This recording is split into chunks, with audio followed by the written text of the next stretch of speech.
and it all goes down to performance and value. And, I call it an RCO. What's your return on communication opportunity? Yeah. And, whether it's these big events or you're just, it's a conversation with a customer, there's real money involved, real capital that you're investing.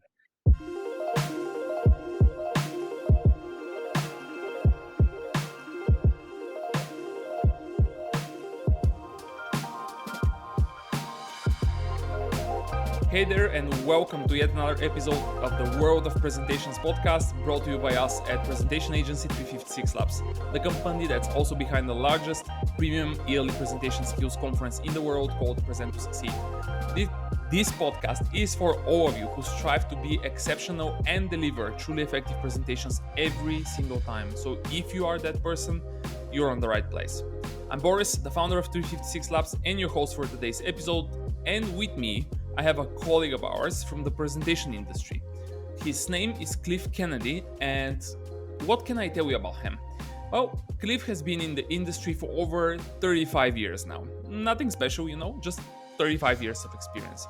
He's also a TEDx speech coach at TEDx Palo Alto and a guest lecturer at UC Berkeley College of Engineering. Cliff, I believe that's how this is being pronounced, right? UC Berkeley College of Engineering, correct? Correct. Perfect. And Cliff is also a fellow MVP, Microsoft MVP, and I guess he's an MVP for PowerPoint, but we'll figure that out after a moment. Cliff, welcome to the podcast, and thanks for doing this. This is the second recording, obviously. The first one failed for an unknown reason, but again, thanks for doing it, and thanks for joining. Welcome. Hi, Boris. Thank you very much. It's great to be here with you and everyone out in podcast land. I'm very So, excited to be here with you. what did I miss? It's talking about 35 years or so, but I think that the big point about me is that I started in the event business, and that my background is as a creative director and producer of large corporate events like sales meetings, customer conferences, those kind of things. So much of what I do is based, what connects a person or a brand or a company with their audience, and it's more usually about creating experiences for them, and so that's kind of my background. And not to, when I try to explain what I do, I tell people I'm part show folk. I love putting on a show, and every presentation is a show, and it's great. Yeah, so you are also an MVP. Is it for PowerPoint? It is for PowerPoint, and I kind of like to point out that I'm kind of a unusual MVP in that I'm much more on the execution and telling the stories, but the PowerPoint folks were interested in kind of getting my perspective into things versus the more technical side of things, and so I on some of the technical issues I probably couldn't do very well, but it's more about what's the end result and how can this amazing tool of PowerPoint, and it keeps getting more amazing every day, have this a bigger impact, and help people achieve more and have better outcomes from their communication. So Microsoft were actually the guys that reached out to you. That is interesting. Well, it started because actually I worked with several of their leadership for a meeting, and from there I met certain people, and that got me invited as a customer connect speaker at PowerPoint, and from there it was kind of, we want some of your kind of thinking into the PowerPoint situation. So it's been great. It's been a little over a year, and it's just for me, it's hopefully I'm helping them, but I'm learning so much from these like monthly calls with the other MVPs, and it's just a great experience. Yeah, it's an unbelievable group of people that it's rare, I believe, to see a group of people that cares about a product that much. Like Mm-hmm. the PowerPoint MVPs are really, really passionate about the PowerPoint tool itself, Exactly. and you can just sense it during the calls. Like just the responses, the emotion. Like it's really one of those great things. I constantly cannot wait when the moment comes for that call, and when it's also in my time zone, because that is also tricky from Yeah. time to time. I cannot wait to join because it's just the call is somehow full of energy. Like Mm-hmm. that is very rare. Anyway, Well, it's just new perspectives, which I that's one of my whole thing is looking at every communication opportunity is from a different perspective, and it's Yeah. just it's behind the scenes of PowerPoint, which is great. I get to see how the Yeah. sausage is made. Yeah, absolutely. If we wanted to talk about rehearsals, you Mhm. spend like you focus the attention of the people that you work with a lot on the rehearsal part. People are busy nowadays. Why would they spend time rehearsing? Everyone comes up with an explanation or with an excuse that they don't have the time. That's not important. I'm an expert. Don't worry about it. Why do you still push them to rehearse? So, well, it's you practice like you play is basically the whole thing. So if you don't, you practice poorly, you're going to play poorly. And the same thing, and delivering a presentation is a performance, just like a sports performance or a musical performance. That if you don't rehearse, you don't prepare for that, you're not going to do your very best. Um, to that end, though, I just rehearsing, for me, when I work with clients, I tell the magic formula is 50% of your preparation time putting your content together, and the other 50% of that prep time actually rehearsing. And to a certain extent, especially on presentations, unless it's a formal stand up teleprompter and everything like that, I tell my clients to stop writing their content and to basically talk it out loud. So from the beginning, you're putting your content together, you're actually performing while you do that. And so it's write less, talk more. And the whole idea of Yeah. and I know 50-50 is kind of an unrealistic amount of time, but even if I can get go from 99.9% to 0.1% of rehearsing, that's it. And that's writing notes in the PowerPoint is not rehearsing. Oh yeah, or reading them to yourself. That is Yep. also. I don't think that that is rehearsing though. That was actually what I was about to ask you. Do you see the 50-50 split? Because from what we see with our customers, it's not even close. Like it's not Well, even close to 50% sometimes. And to be frank, what I see is most of the times even they don't spend any time on right. rehearsing. And Yeah. so that's the 50-50 I'm a big stretch goal believer. So Okay. but so really, I mean, if we can go from where, like I'm saying now, it's like 0.1% to 99.9 when you're working on your content, to even getting 20% of your prep time. But if you think about it, so you're going to give a 20-minute presentation. So you know, and realistically, how much time is that going to take? Some people would spend 8-12 hours doing that. But can you do it in a more efficient way? Again, so this kind of goes back to how you put your content together. Can helps affects how effective you can be in that preparation as well. Yeah. But if but the idea is, oh, I have to give this 20-minute presentation, why not at least think I need to do 2 run-throughs of that, so that I need 40 minutes to prep for this, my rehearsal time. And and then the nice thing in our virtual world, you can be doing that. Like the back when I worked before COVID and everything like that, it was with the students at UC Berkeley. Their whole thing was they would walk from their dorm to the campus, and they practice their talk while they're doing that. And it's kind of the same thing, looking for opportunities to to find that time to talk things. And we'll talk a little bit more about some other ways you can be more effective in terms of how you structure that rehearsal as well. Yeah. Let's move on to that part because you have defined something that you call 7 focus areas of rehearsals. Mm-hmm. Let's get in there. What are those 7 focus areas of rehearsals? Great. And so this is, I call it it's all about branding. So it's communication success is what I help people do. And part of that is I have this performance success framework, which is these 5 steps. So it's purpose, strategy, preparation, which is your content and rehearsal, execution, and advancement. So this is kind of a focus within this of within the preparation side, and I call it rehearsal success. So what do you do? And so again, this comes from the idea of a lot of the live performances I used to do, and also I'm also a very amateur musician and an athlete for most of my life too. And so this idea of how do you break things down and perform better? And so I broke the rehearsal success into 2 parts, which is kind of your internal approach. So that's things like your mindset. How are you going into? How are you thinking about this? Are you ready to practice and play? The other thing is kind of your perception of time, which you talked a little bit about in our pre-call talk. This idea of letting the game come to you. and that when you're presenting, that fight or flight reflex kicks in, which was good from when we were being chased by saber-toothed tigers, but now it's we don't need to fight or fly. And then the third is structure. How do you look at your content, and how do you look at your rehearsal, and how can you mix that up and change that approach to be more effective in your rehearsal? So that's the internal side of things. Yeah. Externally, you look at things like dynamics, from a emotional level and from a volume and all these kind of things. And this idea of if you really want people to listen to you, you whisper. And that whole idea. And then so there's dynamics, and then there's movement. And these days we're all kind of stuck in these little square boxes, so there's not a lot of movement issues. But back in the day, how do you walk on stage or in a conference room? How do you move from one place to the next, and all those kind of things. So there's a lot of rules around that and things I work on.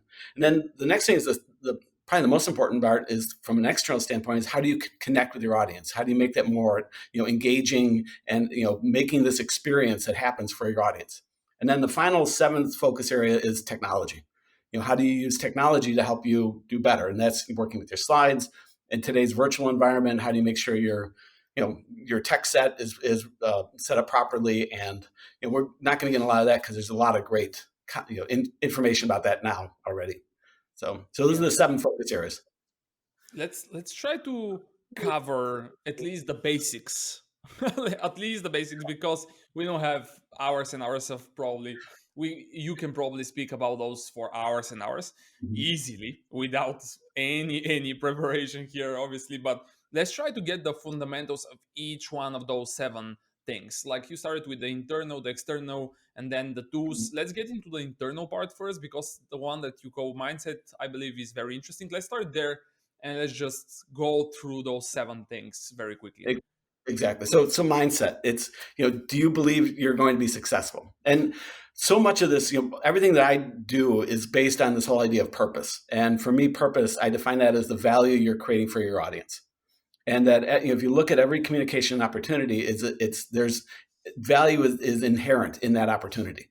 And one of my vision, or one of my vision statements is, every time a speaker stands before an audience, great things are possible. And so this whole idea of believing that, hey, I'm not just going to give this presentation, and this idea of looking at your presentations as transactional, whereas here's some information, give me some information back, versus transformational. I'm going to change my audience's beliefs and vision and goals, and create this idea of alignment that we're going to achieve. So this whole idea of mindset is really going, this is every presentation is a big deal. I love using this. It's a Kenyan proverb, and it says, "Having a good discussion is like having riches." And this is looking, this idea of communication. I mean, I'm having a blast communicating with you right now.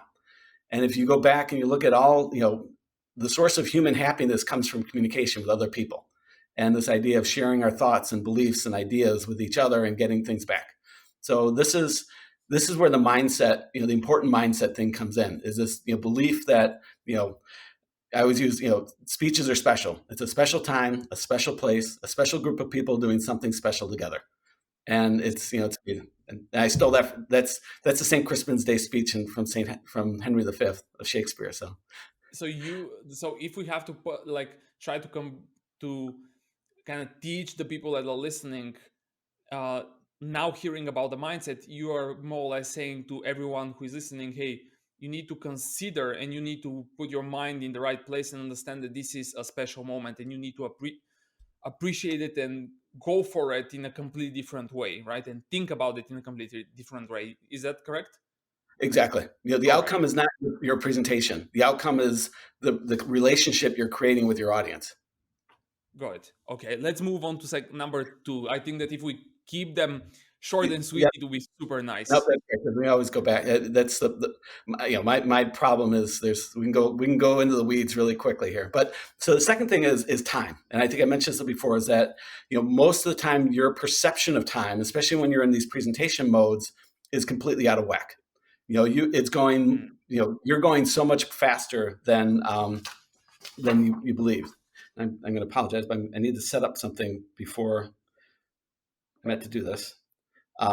So what I do, this idea of owning time and letting the game come to you, So what I do is I have my clients download a metronome for their phone.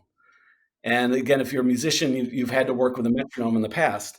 And I have them set it at 45 beats per minute.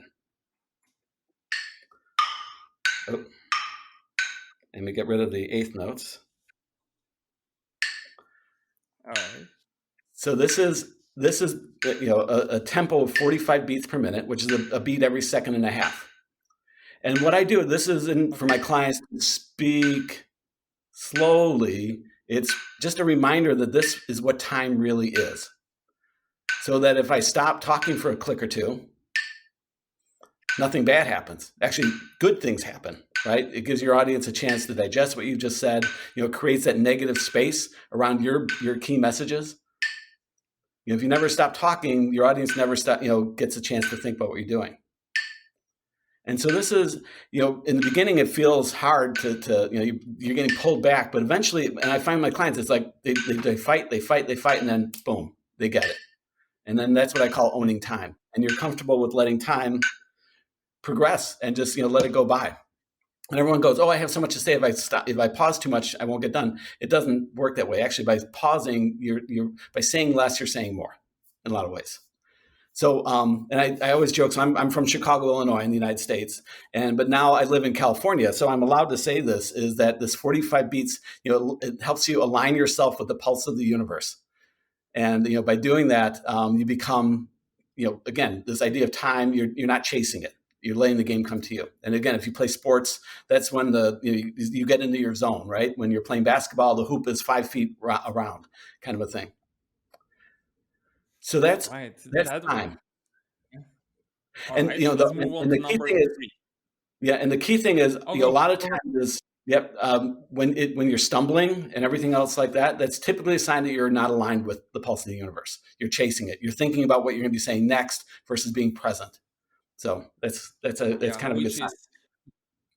Which is a lot of times, and the reason, at least what I'm seeing, the reason why most of the times I have seen that happen is because people really haven't spent enough time with their presentation, and now it's not part of them, like they're constantly worried about what's next, and they're thinking about what they need to say, which shouldn't be the case at all, right? Exactly. And Okay. it's humans are really good at talking while they're thinking about what they're going to say next. And that disconnects your brain from your mouth. And your mouth without your brain is not your friend. Okay. Number 3. And then this is the end of the internal ones, right? Correct. One more? So That's in the internal. so looking at your presentation from the structure of it. So everyone goes, oh yeah, I have these 10 slides. That's my presentation. That's the structure.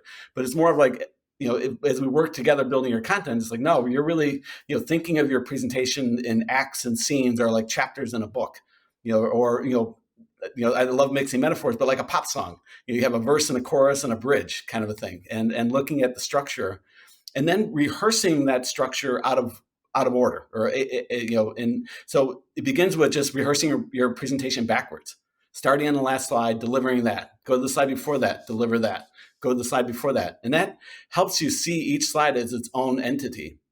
And the great thing is, you crash and burn on slide number 2, you get another shot at slide number 3, you're ready to go. And the other important thing is, so often, since some people don't rehearse much, they may rehearse their first slide, but not their last slide. And this builds something strong. And then taking that structure even further and then doing it out of order. Start in the middle and then go to the beginning, which actually may help you look at your presentation in a different way as well, from more of a bringing these kind of dramatic structures. Like an idea of flashbacks or cliffhangers, which I don't get any money when I use that word, but it's this idea. So this idea of structuring, thinking more story, play, narrative, dramatic narrative versus this linear presentation of slides. Okay. But and now we need to move. By the way, that is a great idea to rehearse from different points of the presentation. That I think I have done it without, like for my own talks, I have done it without like choosing to do it, like consciously deciding, okay, I will now start from here and then I'll start from there. But I will agree that helped quite a lot in me understanding the whole thing. And then once I go back from the start, and come to that moment where I rehearsed already a few times because it was in the middle, let's say, it's so much smoother when I go through that moment. Yeah, that is super nice. And again, it's all thinking about performance. It's how you do things. If you're playing a football or soccer, how do you work on this this kick or this steal? You break it down to its parts, and then you do them out of order. And so each thing, then you put it all together. That's in a lot of ways that's that whole unlearning, relearning concept. Yeah. Of course, I turned up. All right, so then let's move on to phone stringing is something normal in this world, so don't worry about it. So what about the external things? Let's move on to number 4. Great. So the first of the external is dynamics. So it's Okay. thinking about how your levels and everything. In virtual world, it's a lot different. I mean, you're working in a much narrower bandwidth of that, but there's Yeah. still the idea of both from a tempo and speed standpoint and from a volume standpoint, you do want to have variations, and both to make it more interesting for your audience. But it's the other thing is it's kind of a cheap trick, but by changing your dynamics, that creates more engagement for your audience. If they don't, if you're going, why is he whispering right now? You're going to pay attention to him. Or if you do a dramatic, this is important. These long dramatic pauses that again, humans are really good at kind of listening on autopilot, and they're kind of processing what you're saying and listening, but they're also thinking about the emails that they're doing or lunch and those kind of things. So using dynamics as a means to basically demand attention from your audience, and it works well. But it's also again thinking about your dynamics within the structure that act one, I'm my dynamics are going to be, I'm going to need to be very excited and everything. Act two, or my second section, is probably more of a serious tone, so I'm going to be more business-like in that. So again, looking at your your dynamics as per section, and again, kind of how do you apply that to creating a better experience for your audience. Yeah, So that really sounds, that really, once you explain this way, it really has so many connection points with performance, Mhm. like so many connection points. All right, so dynamics. Then number 5. Movement, which here in virtual world, again, we're all kind of stuck where we're at. But in from my in my past, working on stage, these big stages, 30, 50 feet across with the big things, sometimes having cars driving around on the stage, all these different things. And how do you connect with your audience, through that movement? And so I have these little tricks. It's called talk, walk, park, which before so you stop talking and you go, so the next thing we're going to talk about, and you kind of walk over here, is this, and then you stop and park and stay for a while. And this is this idea of moving things across the audience and moving from point to point. And then behind that is this concept I call share the love, which is the motivation for you moving. So it's like, hey, I've been hanging out over on this side of the stage with my buddies here, but now I have to go share the love with my friends over here. So I'm going to go walk, talk, park my way over and talk to them over here. And so it's kind of makes it more natural, which the worst thing in the world you want to do is choreograph your movements on stage or in a conference room.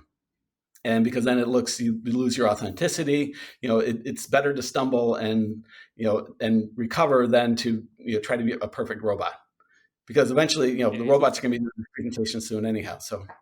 Um, so that's movement. And then everyone always wants to know about hands, what to do with hands. And I'm a big, so for me, I have two rules. One is no pockets. So, but here in virtual world, you can't see that my hands are in my pockets, but it kind of automatically, when you put your hands in your pockets, you kind of become relaxed and you get this kind of, you're really not showing respect to the audience. And I don't know I don't know if my mother taught me that or something, but that's it. And then the second rule is no obscene gestures, which is a kind of a joke, but the whole thing is don't worry about your hands, be natural.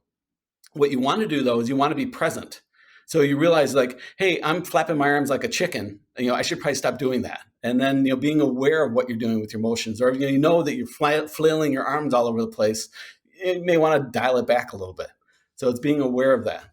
But I do have. There was one occasion where I actually had to enforce this no obscene gesture law, where I had a gentleman who wore glasses and would like to adjust his glasses, but with a certain finger.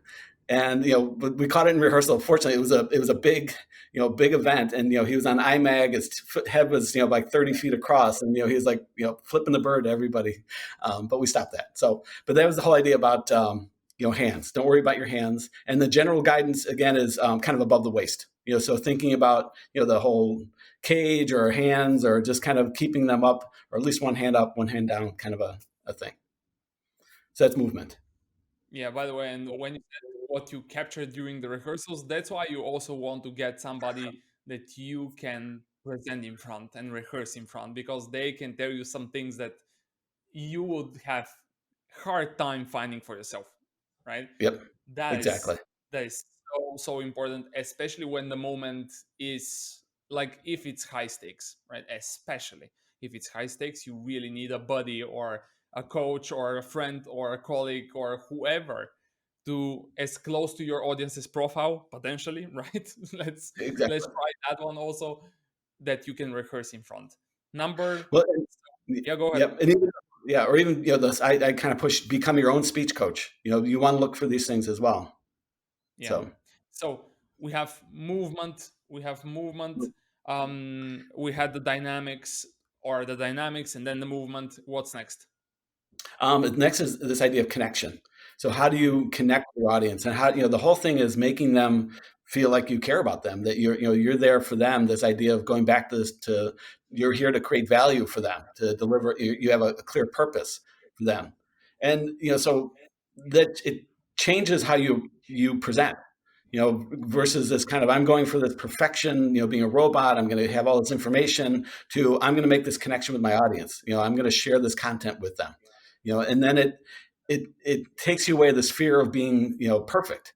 And because again, you don't connect with an audience. I always, when I work with clients, I use this quote from an art critic named John Ruskin from the 19th century. And he says, "In all things that live, there are certain irregularities and deficiencies which are not only signs of life, but sources of beauty. To banish imperfection is to destroy Mm. expression, to check exertion, to paralyze vitality." And so this is all about, beauty is found in perfection. The humans, to make a real connection, you don't have to be perfect. You have to be perfect in your purpose is the most important thing. So it's not, Wow, this that is the was connection side. Really, it goes into mindset too, but it's how you act is just as important. okay. So now And we then, have the internal and the external, and you said that the seventh is the tools, and that there is quite a lot of information about it. But let's cover a little bit of what you consider the tools and that seventh element. What well, talk to us a little bit about that. Well, think about, how do you look at your technology? Is it a means of, oh, this is a problem I have to overcome, or you go, this is again another opportunity for me to connect with my audience. Can I use this, the tools that we have today, to create greater engagement with them? To give them an opportunity to become part of the conversation, literally, and that's using chat and all those kind of things is great. Um, the other side to look at is as you're looking at your technology, you're looking at it through that lens of value and purpose. So this whole idea of, oh, is it valuable for my audience to be able to count my nose hairs? No, it's not. Raise the camera up, so it's looking at your eyes. Is it valuable for them to be hearing from someone in the witness protection plan? No, it's not valuable for them. So turn the light on the front and don't be just a backlit silhouette. You know, Yeah. and so this whole idea of is it good for them if they can't hear me? No, it's not valuable for that. So it's looking at everything that you do from a technical standpoint is something you're doing for your audience. That is, by the way, a very good way to put it. I haven't heard anyone defining it this way, and I would personally challenge our customers to think about, because we always push them to not wait for a company to invest in potentially the needed hardware that they need, but for them to invest in it, right? Because, like, first of all, this is all about the first impression that they will make, right? So Right. like, humans buy sometimes very stupid things just to make an impression on somebody, just to impress somebody, like Hmm. quotes, cars, stuff like that. And then we get to communication, which is part of our daily job. And you see people, as you said, looking, like, using the default camera from like looking at their nose from under that. Like, it's just amazing. But you telling us to consider that investment, let's put it as an investment, as something that is all about them, meaning the Hmm. audience, I think will make at least a few people reconsider their opinion on that. Right. You know, Well, it and won't the be best way, everybody, at least but the from best my. way to look at it is like, what are the, what do you hate when other people do that? And if you, from a technology standpoint, if there are issues, I mean, especially in this day and age, the internet gets tired and there's some connection issues that happen, and those, unless we just have to live with that. But the idea is being compassionate and empathetic for your audience when that happens. But the other, the Yeah, idea is, think about all the bad things that you've experienced. It's like, well, why would I want to inflict that on my audience? Or wouldn't my audience love yeah, it if I didn't do this to them? And so that's yeah. great. And again, technology when technology works when you don't notice it anymore. That's the whole. That is so true. If Like, you're noticing technology, it's not working for you. yeah, I'll personally, for sure, I'll use that second part, not the first part. Now that you said that, I'll actually use the second part because I believe it's even better. What do you guys hate when it happens during an online call? This and that and this and that, and I'll wait for feedback and then question them. Then why do you want to cause that same thing to your audience? Hmm. Like, that is nice. I like that. Cliff, let's talk about the rehearsals in regards to how to, right? Hmm. Now that we know the areas, the seven focus areas, what are the how to's of rehearsing? How should people approach this? How should people, having in mind that they don't have enough time, or Hmm. everyone complains, and I would say that no one has time anymore. But Right. how should they use their time in the best possible way and rehearse and just extract as much value as possible? Hmm. So I mean, I have this kind of process that starts with kind of being prepared. So make sure all your content's done. The whole thing. You don't working on your slides while you're rehearsing is not rehearsing. So that's getting your stuff together, getting the right mindset. Identify we didn't talk about the roles that you're playing as well. It's like in every presentation you're going to play one or more roles. Is it a leader? Are you a subject matter expert? Are you the coach? Or my favorite, are you the provocateur? That's throwing out these big ideas that people have to react to. So kind of figuring that out. And then, part of it is that idea of breaking it down and compartmentalizing it, and getting from not memorizing but internalizing it, and kind of seeing those the structure and breaking it down, and then just kind of work on that. And the cool thing is, like, you don't have to do the whole presentation, rehearse the presentation all the time. Again, you break it down into its parts. You can go, oh, I'm just going to work on section 2, which is 5 minutes. So I'm going to spend 5 minutes and do that. That's if you're working with organizations now that are that they're shutting down meetings at 50 minutes. It's like, okay, that gives you 10 minutes. So within there, you can do a 3-minute rehearsal, and pick that up. So it's this idea of turning it into a continuous process versus we're going to give one big rehearsal and then we're all done. So it's again breaking it down into Yeah, its parts, and we're working those. And then it's rinse and repeat. The more you can do it, but as you're doing that, you're pushing your boundaries, because the whole idea about rehearsal and practice and everything is to push to failure, then back it off, push it a little bit harder. And this is finding areas where you can push your boundaries. Maybe it's with your time, pushing your pauses. Maybe it's with dynamics. Maybe it's with being sharing your emotions and feelings about things. And always kind of every time you're rehearsing something, you should pick some boundary that you're a pain point for you, and work on that. And then you get to the whole point, and then it gets down to this, I call it sticking the landing. You get to this idea of how do you the final touch of what you want to do, and just make sure you end it. It's like, so this is my most important message. 1,000, 2, 1,000, 3, 1,000. Thank you. Now, do we have questions? Versus going, this is my most important message. Do we have any questions? You want people to know that there's an ending to what you want to say, and typically, I'm a big believer in ending with your main conclusion or the theme. That the future is now. And everyone knows, because that yeah, theme is the shorthand for your vision. yeah. So, And do you recommend some people to take take on the questions before that that more or less conclusion, or how where do they handle? Because I completely agree that the last thing they should be saying is not answering questions, but people very often ask, so where do I take questions? The Right, questions. but it's more of, if there are questions, you want, basically, there's, unless you're having this more of a either literal or virtual discussion where you keep going back to the chat and questions are coming up throughout, but it's still, those are still sections of your presentation. You want your audience, what's the last thing you want your audience to be, thinking of, and that's what you want to tell them versus, thank you, because you already said thank you in the front, so you shouldn't have to say it again. But it's more of, what's your key takeaway, and then pause and let your audience know that this is actually ended, and then it's like, okay, let's have questions, or let's do housekeeping, or let's do, everyone thinks that the end of their talk are the questions. No, the end of your talk is your main, your final conclusion and your thank you, and then you have, the housekeeping or the secondary type things that happen, whether it's questions or, like I said, what housekeeping, next steps, those kind of things. Got it. And by the way, you have for sure have been asked so many times, because when you say rehearsals and pushing the limits, pushing the boundaries with each and every rehearsal, do you still, however, get the question, okay, how many times should I rehearse?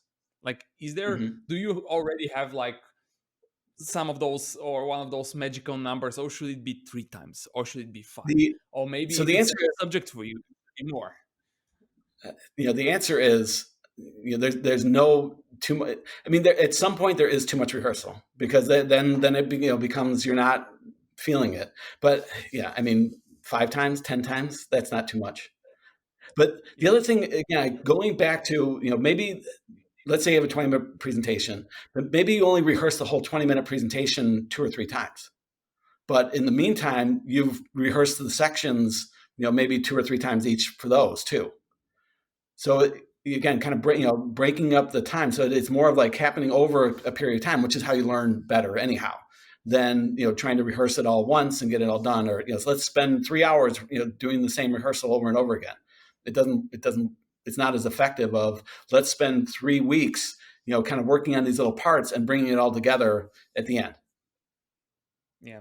Do you see, So by the way, yeah, do you see, by the way, executives rehearsing a lot? Because that is one of the interesting things that I really want the people who are listening or watching to this one to hear. Because from my experience and from everything that we do here in our company, I'm the first few years I was constantly surprised that the people that rehearse the most are actually the highest level executives, right, and not the mhm. others. What do you see? um, it's shifting a little bit, or even more Right? so. I'm having executives hire me to work with their people to rehearse and prepare their presentations to him or her. Hmm. And that they're seeing this, that obviously you're giving the keynote at a user conference. You have, now it's 100,000 people in the virtual world. These execs know what's at stake, right? That this is a multi-million-dollar investment, that they need to show up and do the best they can. So if, obviously there's a handful of executives that, oh, I'm too good for this, I'm too good for that, but that's, typically they get their comeuppance at some point in time. But it's more of, yeah, so how do you get, realizing that, these secondary presentations, the breakout rooms. I mean, the breakout rooms are where the value is created for an event. This is where it's really important. So how do you make sure that your demos, your panel discussions are at the level of the keynotes, and they should be, because that's the low hanging fruit. These are the people. If you have an audience showing up in a breakout room, they're already interested in what you're talking about. So that's the great thing. So yeah, the whole idea of you know, and it all goes down to performance and value, and I call it an RCO. What's your return on communication opportunity? Yeah. And That's, whether it's these big events, or you're just it's a conversation with a customer. There's real money involved, real capital that you're investing. yeah. Yeah, The and are RCO. you That leaving? one I also like a lot.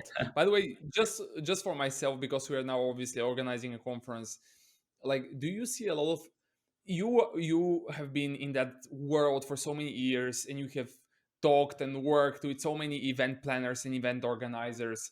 do you see, because what you said, I cannot agree with you more. Like every single session, every single breakout should be on the level of the keynote, right? Mhm. Because this is the place where value is created for the audience. So do you see resistance do you see resistance from the conference organizers to involve somebody, to pay to somebody to prepare all of their speakers?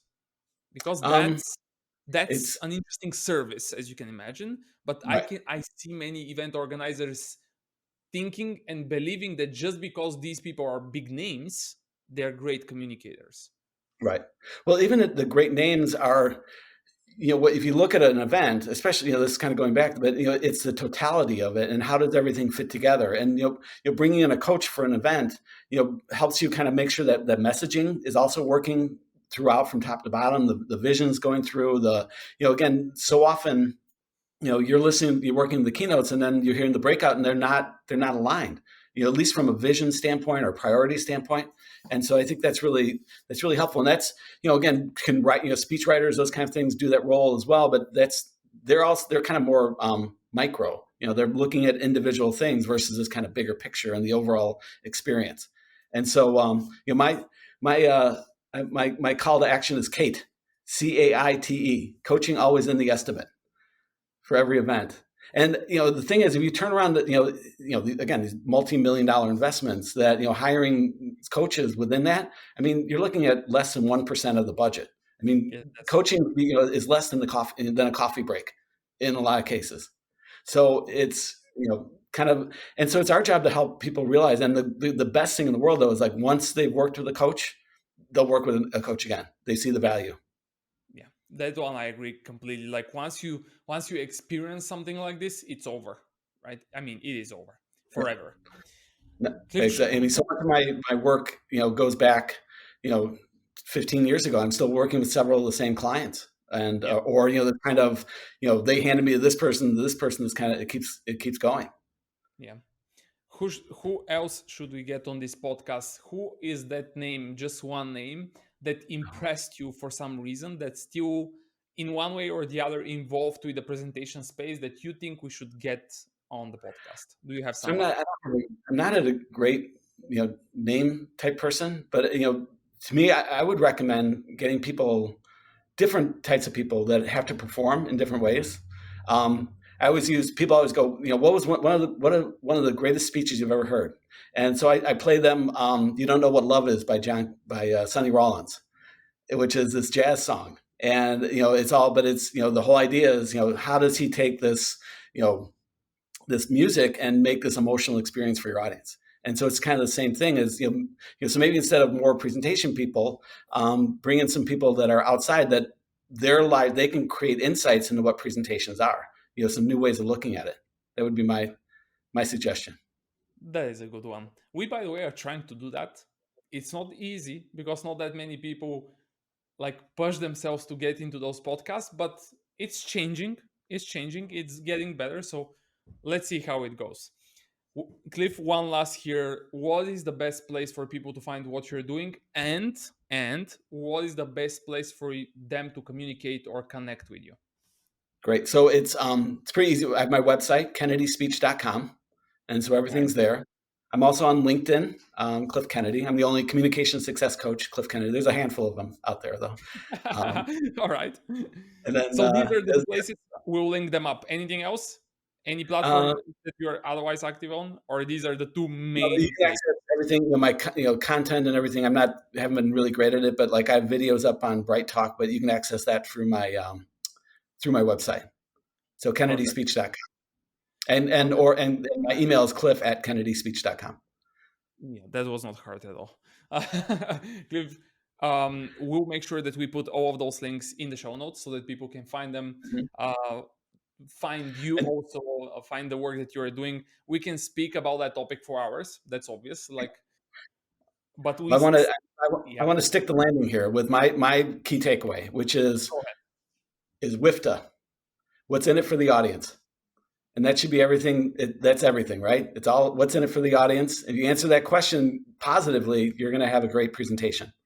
Yeah. By the way, for everyone who is just listening to this one, Cliff was showing props, meaning physical objects, throughout the whole episode. So I highly recommend you take a look at the YouTube recording so you see how many things he brought in as part of a otherwise very simple podcast. Here is one more, one time, 45 BPM. Align yourself with the pulse of the universe. These are So what are those if type of you email cards? me, I'll send them a collection of these coaching cards. Got it. That's nice. We can link them up also in the show notes. Yeah. Perfect. Cliff, thanks for doing this. This was fun. Thank you very much. It's been a pleasure. I've gotten great riches from this conversation. Thank you. And I'm going to, by the way, I'm serious. I'm going to re-listen everything because those are, what was it? The return communication. What was RCO, the return on communication opportunity. return RCO. communication opportunity? And that idea about, hey, what do you dislike on a virtual call? Okay, don't do it to your audience. Yeah, These are my two top things here that I would personally use in one way or the other in the upcoming weeks for sure. that's great. Again, thanks for spending the time. Thanks for doing this. We're going to link absolutely everything.